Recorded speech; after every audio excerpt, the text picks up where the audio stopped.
Olá, concurseiro! Espero que você esteja muito bem. Para melhor compreensão do conteúdo, iremos dividir o tema em 3 blocos.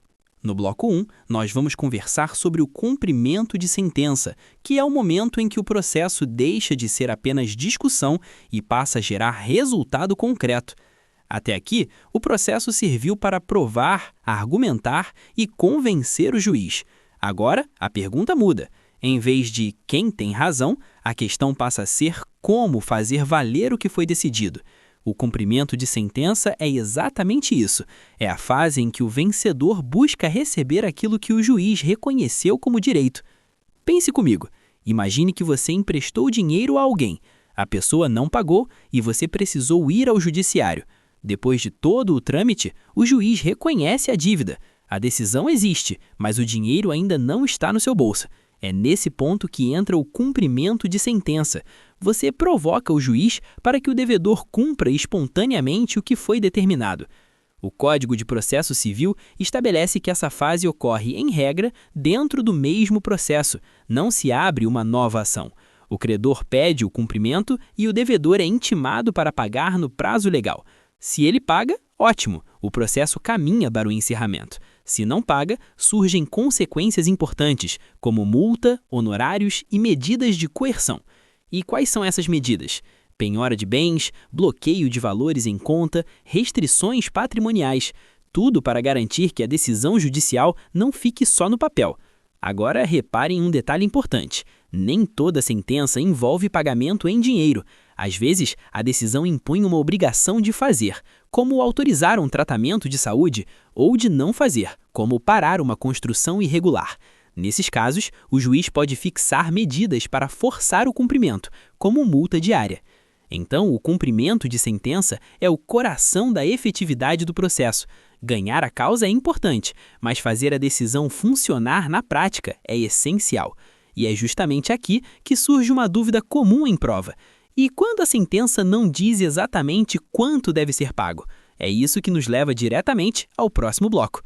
Dando sequência, no bloco 2, nós vamos conversar sobre a liquidação de sentença, que funciona como uma etapa preparatória para o cumprimento quando o valor ainda não está definido. A liquidação de sentença é necessária quando o juiz reconhece o direito, mas não fixa o valor exato da condenação. Isso acontece muito. Imagine uma sentença que condena uma empresa a indenizar um consumidor, mas afirma que o valor será apurado depois. Antes de cobrar, é preciso transformar critérios em números. Aqui é importante gravar uma ideia central. Na liquidação, não se discute mais se existe direito. Isso já foi decidido. O foco é apenas descobrir quanto é devido. É como saber que alguém tem que te pagar, mas precisar fazer as contas antes de cobrar. O CPC prevê diferentes formas de liquidação. A mais simples é a liquidação por cálculo, quando basta aplicar operações matemáticas. Pense em uma sentença que reconhece diferenças salariais com base em valores já conhecidos. Já a liquidação por arbitramento é usada quando é necessário conhecimento técnico, como avaliar danos em um imóvel. Por fim, existe a liquidação pelo procedimento comum, quando há necessidade de produção de provas mais complexas. Vamos a um exemplo do cotidiano. Imagine que um apartamento sofreu infiltrações causadas pelo vizinho de cima. O juiz reconhece o dever de indenizar, mas não fixa o valor. Um profissional técnico avalia o custo do reparo. Esse laudo serve de base para a liquidação. Só depois disso é possível iniciar o cumprimento de sentença. Perceba como a liquidação é uma ponte. Ela conecta a decisão judicial à fase de cobrança. Sem ela, quando necessária, não há como exigir o cumprimento. E tudo isso precisa respeitar um limite muito importante, que é a coisa julgada. É exatamente sobre isso que vamos falar agora. Chegando ao bloco 3, nós vamos conversar sobre a coisa julgada e seus efeitos, fechando o tema de forma lógica e organizada. A coisa julgada é o que dá estabilidade às decisões judiciais. Depois que não cabe mais recurso, aquilo que foi decidido se torna imutável. Isso garante segurança jurídica. Imagine se uma decisão pudesse ser questionada para sempre. Nenhum conflito teria fim.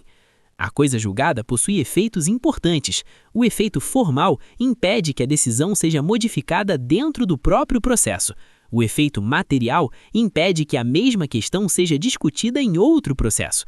e isso vale também para a liquidação e para o cumprimento de sentença. Na prática, o que isso significa?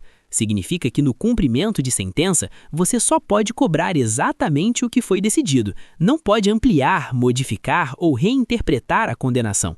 Da mesma forma, na liquidação, os critérios fixados pelo juiz devem ser respeitados. O valor pode ser apurado, mas os parâmetros não podem ser alterados. Pense em um exemplo simples. Uma ação cobra 6 meses de aluguel atrasado. O juiz a reconhece apenas 4 meses. Depois do trânsito em julgado, não é possível tentar cobrar os 6 meses na fase de cumprimento. A coisa julgada impede. Para concursos, é fundamental entender essa lógica. A coisa julgada não impede a liquidação nem o cumprimento. Pelo contrário, ela autoriza essas fases. O que ela impede é a rediscussão do mérito. Assim, fique com essa ideia bem clara.